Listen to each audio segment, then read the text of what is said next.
হচ্ছে আমাদের শাশুড়ি যারা আছে সমাজের, তাদের উচিত বৌমাটারে নিজের মেয়ের মতো মনে করা।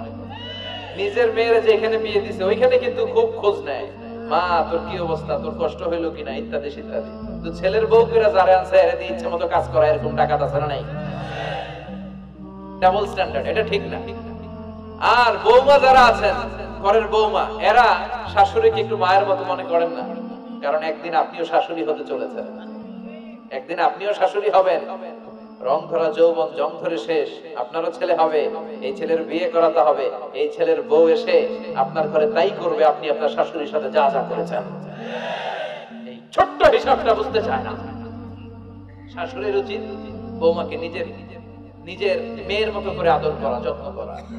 বৌমাদের উচিত শাশুড়িকে মায়ের মতো সেবা করা। এই মিউচুয়াল আন্ডারস্ট্যান্ডিংটা থাকলে কোনো ঘরে আর ঝগড়া হবে?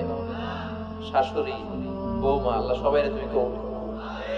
কিয়ামতের আগে বিয়ে করার পরে ছেলেগুলো মাকে ভুলে গিয়ে স্ত্রীর পেছনে পেছনে দৌড়াবে, স্ত্রীর আনুগত্য করবে। এরকম নমুনা আছে না নাই? ওই ঘরে আছে? হ্যাঁ, কিছু কিছু মুরব্বী অনেক পজিটিভ, মাশাআল্লাহ, সবকিছুই উনি কিছু কিছু অথবা নাই, এদিক থেকে আওয়াজ আসতেছে আছে, হয়তো কিছু কিছু আছে, কিছু কিছু নাই, জেনারেলাইজ করা ঠিক হয়।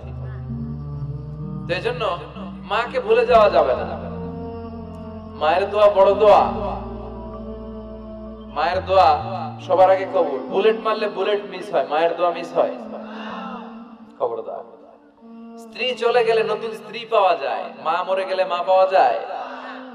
তাই বলে আমি বলছি না আপনার স্ত্রীকে ডিভোর্স দেন না, বুঝান, মাকেও বুঝান, স্ত্রীকেও বুঝান, বুঝানোর চেষ্টা করেন। তো কিয়ামতের আগে মারে ভুলে যাবে,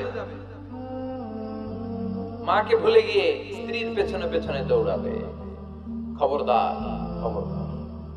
আপনি নামাজি হতে পারেন, মুসল্লি হতে পারেন, হাজী সাহেব হতে পারেন, কিন্তু মা যদি বদদোয়া দেয় আপনার সব শেষ, দুনিয়াও শেষ, আখিরাতও শেষ। মায়ের মর্যাদা বাবার চেয়ে 3 গুণ বেশি। হামালাতহু উম্মুহু, কারণ বাবা পেটে ধরে নাই, পেটে ধরছে কে? ওয়াহানান আলা ওয়াহান, 8 মাস 10 মাস এই বোঝাটা বাবা বহন করে নাই, করলো কে?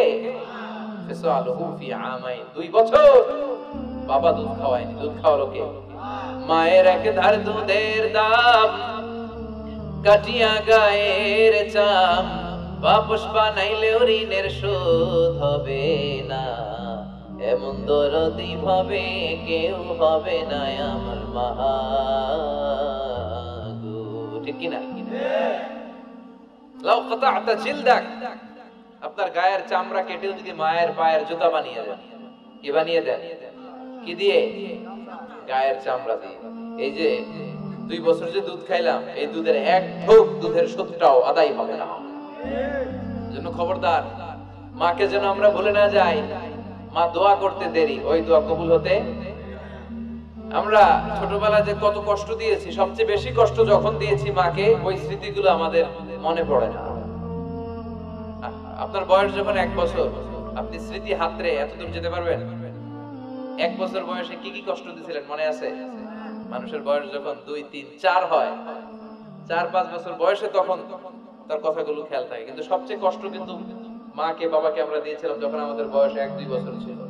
আর মায়ের পেটের ভেতরে যখন ছিলাম তখনও কষ্ট দিয়েছি কি দেই নাই? এক একটা লাথি যখন মেরেছি আমার মা বেহুশ হয়ে যেত। আমাকে আপনাকে জন্ম দিতে যে আপনাদের মা কতটা কষ্ট করেছেন খেয়াল করে শুনুন। চিকিৎসা বিজ্ঞানীরা বলে একজন সুস্থ মানুষ 45 ইউনিট পেইন, মানে ব্যথা, একসাথে সহ্য করতে পারে। ব্যথার তীব্রতা, সিভিয়ারনেস যদি এর চেয়ে বেড়ে যায়, হয়তো লোকটা বেহুশ হয়ে যাবে, না হয় মরে যাবে। কিন্তু আমার আর আপনার মা আমাকে আর আপনাকে জন্ম দিতে যে ওই ডেলিভারি যখন দিয়েছিল, 57 প্লাস 57 ইউনিটেরও বেশি ব্যথা তিনি সহ্য করেছিলেন।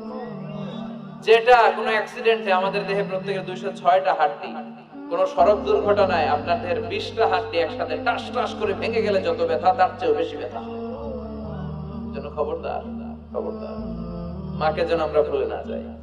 মায়ের দোয়া যেন নেই। কখনো যদি মায়ের সাথে বেয়াদবি করে থাকি, আমরা যেন মাফ চেয়ে নিই। রাজি আছি তো যুবকেরা? রাজি আছি সবাই? আমরা সবাই মায়ের দোয়া নিব। মায়ের দোয়া ছাড়া কেউ জীবনে সফল হতে পারে? মা যার চলে গেছে তারা জানে মা না থাকার কি জ্বালা। হ্যাঁ, মায়ের কথা মনে পড়ে না?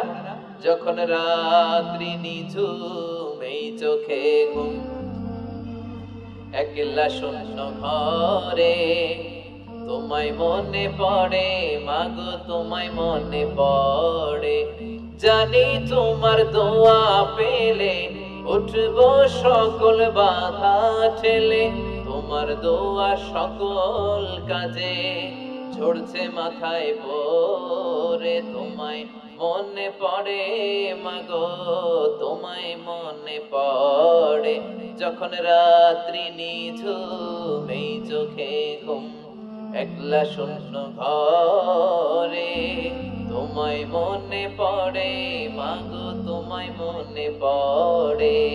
ঠিক কি না? আমরা যারা মা হারা বাবা হারা আল্লাহর কাছে আমরা কামনা করি, আল্লাহ আমাদের বাবা মাকে তাদের কবরগুলোরে তুমি জান্নাতের টুকরা বানিয়ে দাও।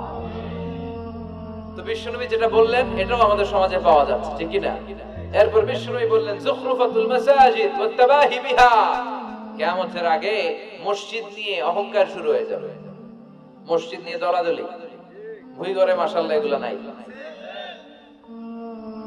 ওই মসজিদ টাইলসের মসজিদ, আমরা এসি লাগাবো, ওইটাতে 3 তলা করছে আমরা 5 তলা করব, ডিজাইন করব এগুলা, কিন্তু আমরাও যে নামাজ পড়ব এই চিন্তা নাই। কথা কোন? মসজিদের সৌন্দর্য হচ্ছে মুসল্লি দিয়ে, কি দিয়ে? কিন্তু আমাদের মসজিদগুলো মুসল্লি শূন্য। ফজরের সালাতে বেহাল দশা, কথা বলেন, জোহরের সালাতে বেহাল দশা, আসরের বেহাল দশা, মাগরিবে একটু বাড়ে এশায় আবার বেহাল দশা, কথা বলেন। এজন্য মসজিদে গিয়ে সালাত পড়তে হবে, মসজিদ নিয়ে বাড়াবাড়ি করা যাবে না, দলাদলি করা যাবে না। মসজিদকে আমরা এত ডিজাইন করি, এটাও নিষেধ। মসজিদের সামনের দেয়ালে ঘড়ি টড়ি লাইটিং ফাইটিং এগুলো যত কম দেয়া যায় তাহলে দৃষ্টিটা ওইদিকে যাবে, লাইট টাইট সবকিছু পেছনে হবে, যার ঘড়ি দেখা দরকার পেছন থেকে দেখে, সামনের জায়গাটা হবে ফ্রেশ। কিন্তু এরকম মসজিদ বাংলাদেশে খুঁজেই পাওয়া যায় না, কথা বলে। বিশ্বনবীর মসজিদ ছিল, বুখারীর বর্ণনা, ওয়া কানা সাকফুল মসজিদে জারিদুন নাখাল, বিশ্বনবীর মসজিদে নববীর ছাদ ছিল খেজুর পাতা দিয়ে তৈরি, ডালা দিয়ে তৈরি ছাদ। আর মসজিদে নববীর ফ্লোর ছিল বালুর ফ্লোর, বৃষ্টি হলে কাদামাটি হয়ে যেত। বিশ্বনবীর সাহাবীরা বর্ণনা করেন, রাআইতু রাসূলুল্লাহ সাল্লাল্লাহু আলাইহি ওয়াসাল্লাম ইয়াসজুদু ফিল মাই ওয়াত তিন, কাদামাটির উপরে বিশ্বনবী সিজদা দিচ্ছেন, নামাজ পড়ছেন। সালাম ফিরিয়ে বিশ্বনবী যখন সাহাবীদের দিকে মুখ ফিরিয়ে বসে তাসবিহ পড়তেন, সাহাবারা বর্ণনা করেন, রাআইতু আসারা তিনি ফি জাবহাতি, বিশ্বনবীর কপাল মোবারকে আমরা কাদা আর মাটি দেখতে পেয়েছি। আমাদের মসজিদে খালি টাইলস, তোরা ঢাকায় টাইলস, আমরা উজবেকিস্তান থেকে টাইলস নিয়ে আসবো, আছে না নাই? এজন্য মসজিদ দিয়ে যেন আমরা দলাদলি না করি, মসজিদটার যেন হেদায়েতের মার্কাজ বানায়। রাজি আছেন তো? বাচ্চাদেরকে মসজিদে যেতে দিবেন, আমি সব জায়গায় বলি। অনেক মুরব্বীরা আছে বাচ্চাদেরকে মসজিদে ঢুকতে দিতে চায় না, আছে না নাই? বাচ্চা ঢুকাইলে রেগে যায়, রেগে যান কেন? ওর বয়স হতে আপনি মসজিদের দিকে আসার খান নাই, মসজিদের দিকে উল্টায় পরে আসারও তো খান নাই, ও আসতে যাচ্ছে, আসতে দেন। বাচ্চারা মসজিদে আওয়াজ করবে, এতে কোনো সমস্যা নেই, বাচ্চারাই তো আওয়াজ করবে, আপনি করবেন? বাচ্চারা লাফালাফি করলে ভালো লাগে, 80 বছরের বুড়া মানুষ লাফ দিলে ভালো লাগবে? কথা কন, বিশ্রী দেখা যায়। বাচ্চারা এরকম লাফালাফি করবে। তুরস্কের বিভিন্ন মসজিদের দেয়ালে ফেস্টুনে ব্যানারে লেখা থাকে, নামাজ চলা অবস্থায়, জামাত চলা অবস্থায় যদি পিছনে বাচ্চাদের আওয়াজ চিল্লাপাল্লা শুনতে পাওয়া না যায় তাহলে ভবিষ্যৎ প্রজন্ম নিয়ে তোমাদের চিন্তায় থাকা উচিত। পিছনে বাচ্চাদের আওয়াজ নাই, তার মানে আমার নাতি পুতি, আমার ছেলে মেয়েরা তো নামাজি হচ্ছে না। আর তারাবি নামাজ পড়তেছে, পিছনে চিল্লায় ফাটায় ফালাইতেছে, তার মানে ইনশাআল্লাহ ভবিষ্যতে নাতি পুতিরা সবগুলা মুসল্লি হবে। কথা বলে বুঝায় দিবেন, বাবারা দুষ্টামি করিস না, কিছুক্ষণ থামবে আবার শুরু করবে। এটাই বাচ্চাদের সৌন্দর্য, এটা বাচ্চারা করলেই মানায়। বাচ্চাদেরকে যেন আমরা মসজিদে নিয়ে যাই। রাজি আছেন তো? আল্লাহ বুঝার তৌফিক দান করো।